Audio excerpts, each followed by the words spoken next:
Section 1. Listen to the telephone conversation between a student and the owner of a paragliding school and answer the questions 1 to 7. Now you have some time to read questions 1 to 7.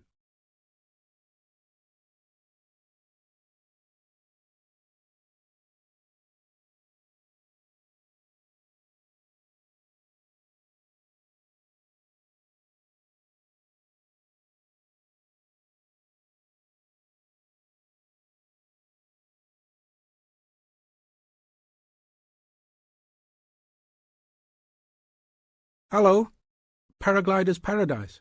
How can I help you? Oh, hi. I'm interested in doing a course in paragliding. Which course are you interested in? Well, I'm not sure. What's available? We've got the introductory course, which lasts for 2 days. Okay. Or there's the 4-day beginner's course. There's also the elementary pilot course, which takes 5 to 6 days, depending on conditions. We might try the beginner's course. What sort of prices are we looking at? The introductory is $190. The beginner's course, which is what you'd probably be looking at, is $320. No, sorry, $330. It's just gone up. And the pilot course is $430. Right. And you also have to become a member of our club so that you're insured. That'll cost you $12 a day. Everyone has to take out insurance, you see. Does that cover me if I break a leg? No, I'm afraid not. It's only third party and covers you against damage to other people or their belongings, but not theft or injury. You would need to take out your own personal accident insurance. I see. And what's the best way to get to your place? By public transport, or could we come by bike? We're pretty keen cyclists. It's difficult by public transport, although there is a bus from Newcastle. Most people get here by car, though, because we're a little off the beaten track. But you could ride here, okay? I'll send you a map. Just let me take down a few details. What's your name? Maria Gentle.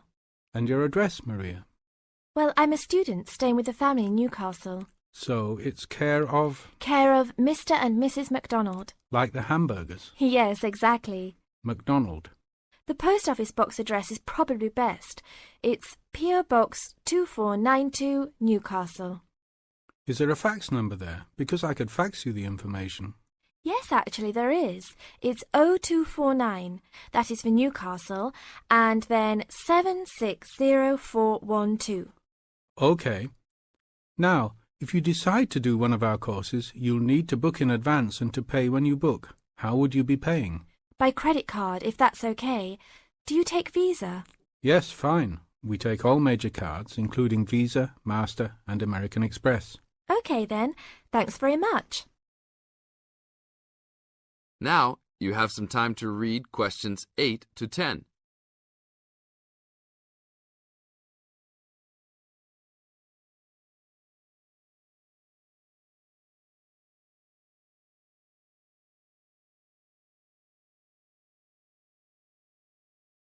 As the conversation continues, answer questions 8 to 10. Hi, Pauline. Hi, Maria. What's that you're reading? Just some information from a paragliding school. It looks really good fun. Do you fancy a go at paragliding? Sure. Do you have to buy lots of equipment and stuff? Not really. The school provides the equipment, but we'd have to take a few things along. Such as?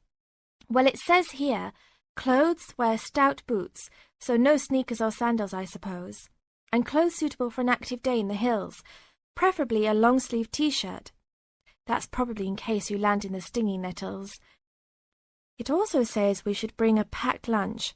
We do not recommend soft drinks or flasks of coffee. Water is really the best thing to drink. We'd also need to bring suntan lotion and something to protect your head from the sun. Okay, that sounds reasonable. And where would we stay?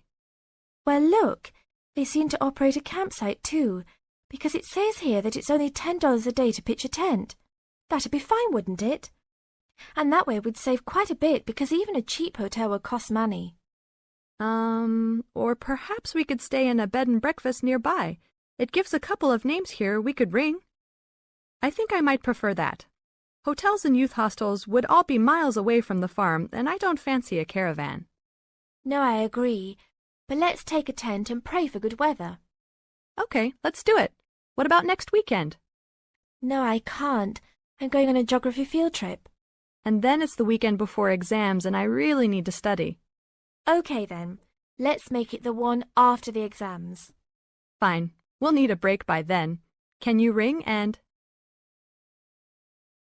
This is the end of Section 1. You now have half a minute to check your answers.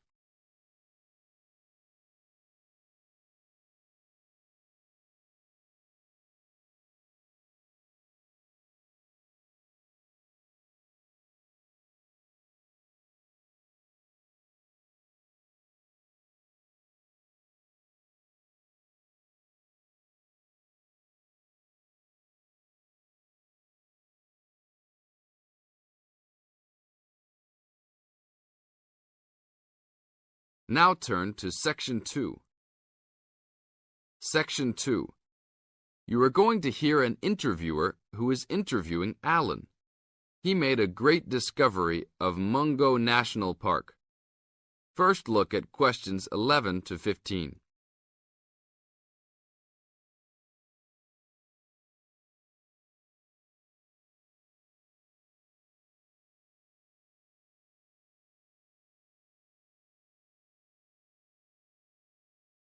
As you listen to the first part of the interview, answer questions 11 to 15.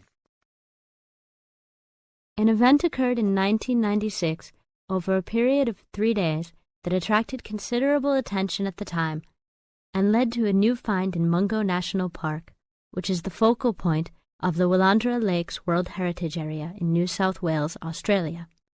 I talked to Alan Moore, the organizer of this trip, about his experience.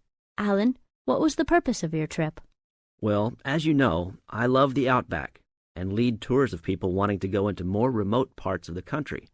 However, I thought it was time for me too to have a holiday. So I packed up my family and we went to Mungo National Park. Why did you choose this location? It holds a record of Aboriginal life stretching back over 40,000 years. And of course, I wanted my young kids to be amazed by the main feature of the park, the remarkable Walls of China, as they're called, where wind and water erosion have exposed this long history. I see. What was the weather like? It was unusual for that time of year. The rain was just one continual downpour after another. We were always soaked to the skin. So we decided to cut our holiday short and only stayed 3 days in the end. However, it was eventful.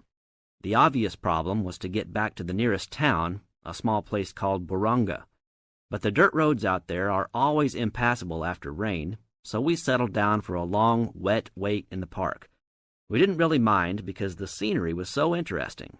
However, the kids wandered away without our noticing, and eventually we realized they must be lost. So we used our two-way radio to contact the park rangers and the police, and a helicopter was sent. Luckily, the kids were found within a few hours, but they'd made an important discovery. Now look at questions 16 to 20.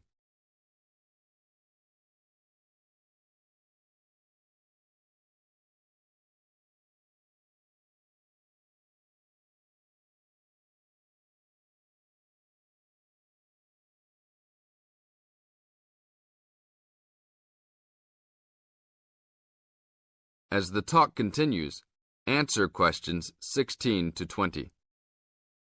So, the trip was also eventful for another reason, wasn't it? Yes. They led us to some ancient Aboriginal art. The kids had taken shelter in a very small, low cave that was difficult to see from the outside. We were lucky to have another family camping in our location. When they heard us calling the kids, they immediately helped us search for them, and as the hours went by, they also provided us with much-needed support and encouragement. We really appreciated their help, and as we were already soaked through after looking for the kids for a couple of hours, they even made sure we had enough dry clothes to wear.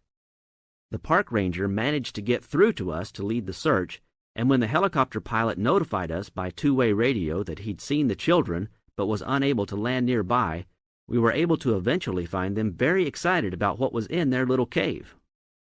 And what did you think of their cave?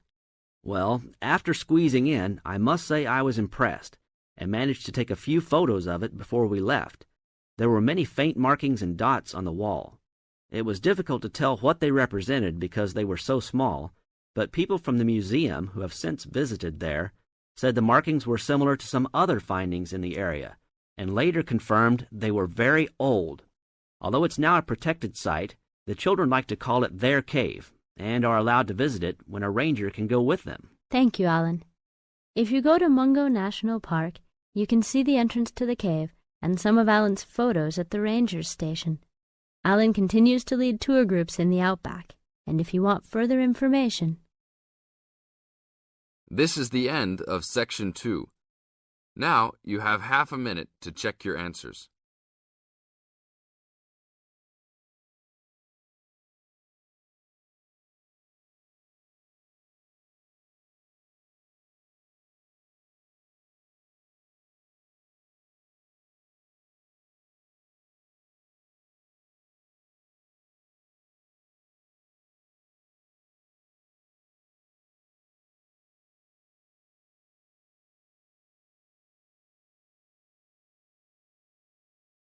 Section 3.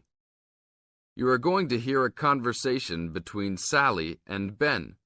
They are new college students. You now have some time to read questions 21 to 25.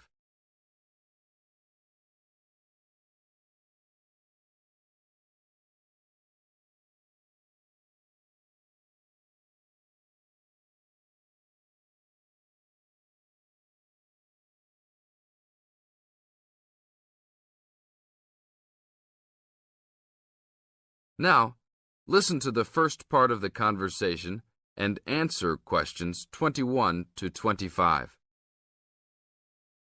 Hi, Ben. Sally. How are you? Fine. I wondered if I'd run into you. When did you get here? I only arrived last night, just in time. I prefer to travel on Sundays to miss the working rush. I suppose you arrived in plenty of time. Oh, I've been here for 4 days now, so it must have been Thursday that I arrived. I like to have a good chance to look around and settle in. I should have come earlier too. I'm hoping to get a part-time job. Well, you've no time today, I suppose. Do you still plan to be an architect? Yes, it's what I've always wanted to do. And you were planning to do economics, weren't you? Yes, I was, but now I've decided on psychology instead. How many textbooks do you have to get? I've been given this long list, and I'm sure they'll cost a fortune. See? That looks a lot. It's longer than my list. Well, it's 14 all told. So I might use library copies instead of buying some of them. What about you? I'll probably buy the whole lot of mine because I only have 5 on my list, although I'm sure there are many more I'll have to read. Luckily, we don't have to read them all straight away. Have you got your class timetable yet? It came with the book list. When do your lectures start? Tuesday. That's tomorrow. How about yours? Oh, I've got an extra day, the day after yours start.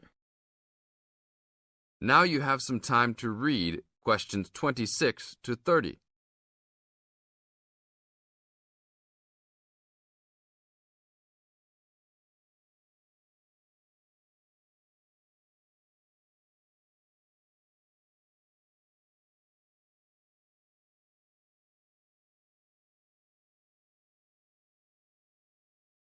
As the conversation continues, they are talking about their new college life. Listen carefully and answer questions 26 to 30. It's nothing like school, is it? Not so far, and the lectures will certainly be different. Do you have any special approach for keeping up with lectures and the amount we have to read? Well, I usually try to read every word in a book, in case I miss something important. So I suppose I'll try to write down every word of the lecture if I can. Oh, I couldn't do that. I'd get cramp in my fingers, and I wouldn't really hear what was being said. I usually skim a book when I read, and underline key parts, so I guess I'll try to make notes on the main points of the lecture. Have you thought of using a cassette recorder? You mean to record the lecture? Yep.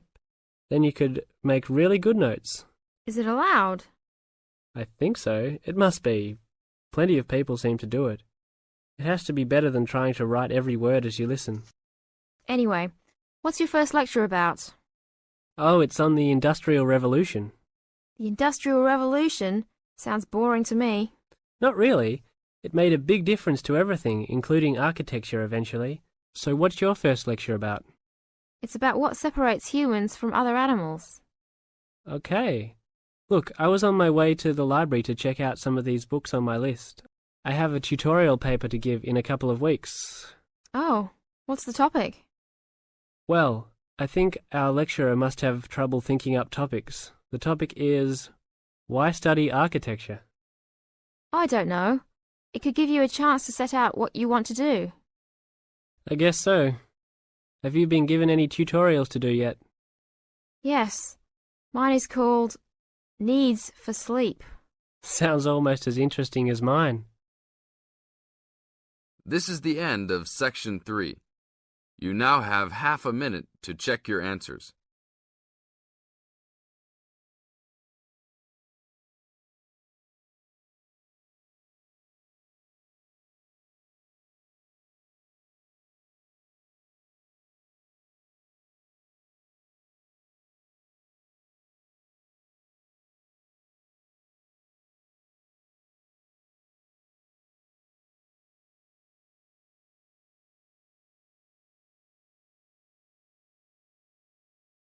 Now turn to Section 4. Section 4. In this section, you are going to hear a talk introducing the courses and entry requirements of the Department of Psychology. You now have some time to look at questions 31 to 35.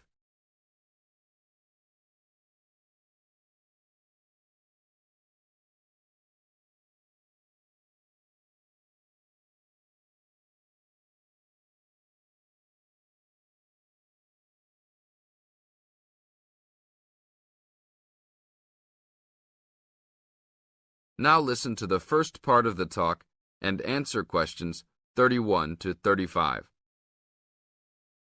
Good morning and welcome to the Department of Psychology's Information Day for new and intending students. I'm the head of the department and today we plan to give you a clear idea of the main courses we offer, their entry requirements, duration, and the types of jobs you might obtain after gaining these qualifications.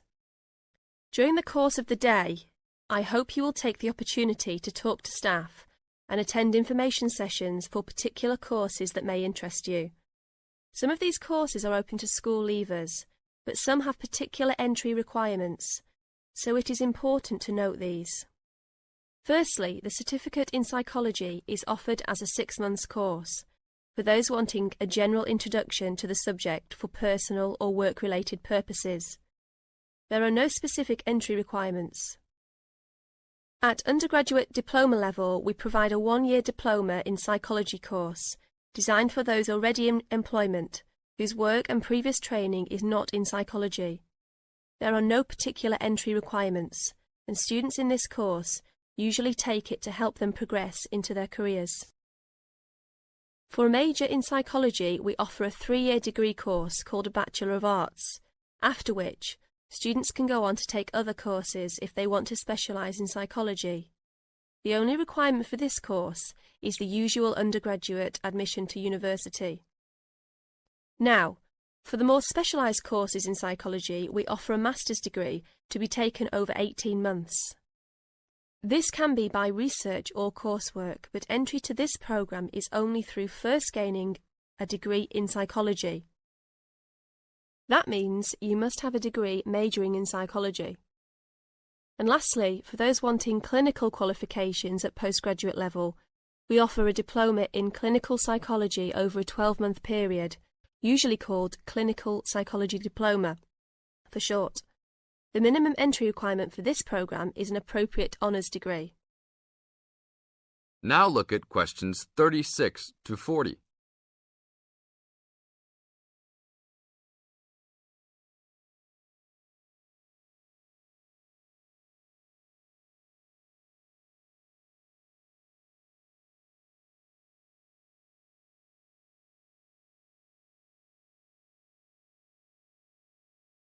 Listen carefully and answer questions 36 to 40.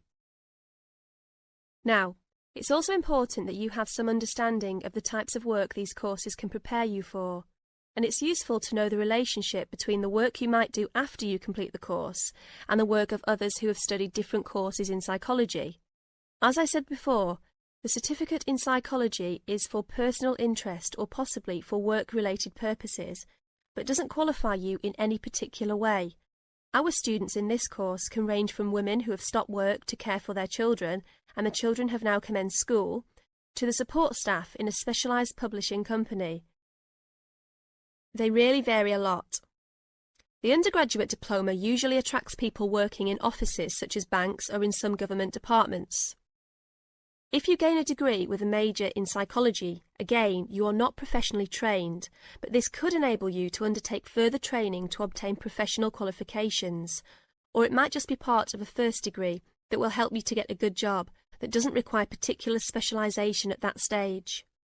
After completing a master's degree, you would expect to have some specialisation, perhaps in research or on a particular aspect of psychology, such as child development. For those who also have a clinical diploma, there are a wide range of jobs available. Some focus on helping people with personal adjustment or family problems.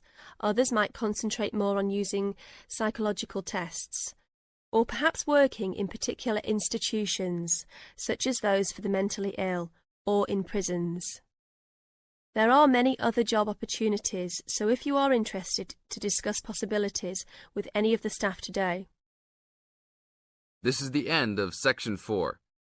You now have half a minute to check your answers.